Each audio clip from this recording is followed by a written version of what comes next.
Марк, а скажи, які квіточки перші прокидаються навесні?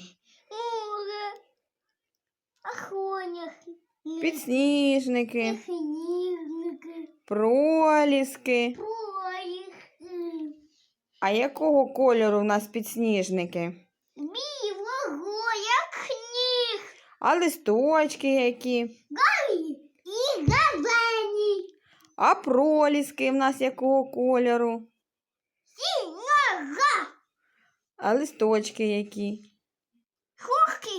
І Зелені, довгі. Так? зелені. А що не люблять квіти? Бача? І